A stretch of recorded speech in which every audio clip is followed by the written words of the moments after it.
Monday morning work outs பண்ண போகலாமா? இன்றைக்கி வந்து என் பாடி ஒர்க் அவுட்கே ரெடியாக இல்லை, மைண்டும் ரெடியாக இல்லை. ஸோ நான் சொன்ன மாதிரி தான் 365 டேஸ் சேலஞ்சுன்றது பெரிய விஷயமா இருக்க போகுதுன்னு இன்றைக்கி நான் கண்டிப்பாக ஃபீல் பண்ண ஒரு நாள். ஏன்னா 1 வீக் அப்புறமே பெரிய பெரிய மோட்டிவேஷன் தேவைப்பட்டுச்சு எனக்கு இன்றைக்கி என் பாடியை மூவ் பண்ணுறதுக்கு. ஸோ ஈஸி கோ வந்து எனக்கு சூரிய நமஸ்கார்.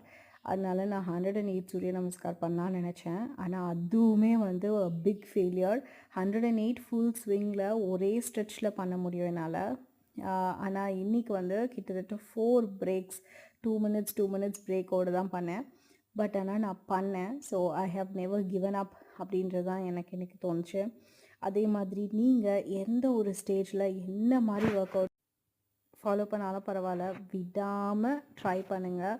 அந்த விடாமல் முயற்சி பண்ணி நீங்கள் ட்ரை பண்ணுறது தான் உங்களோட சக்ஸஸ். இன்றைக்கி என்னோடய சக்ஸஸ் 108. ஹாஹா முடிச்சிட்டேன். என் பாடி மைண்ட் எதுவுமே வந்து ப்ரிப்பேர்டாக இல்லைனாலும் விட்டுடுன்னு சொன்னாலும் I love my self for doing it.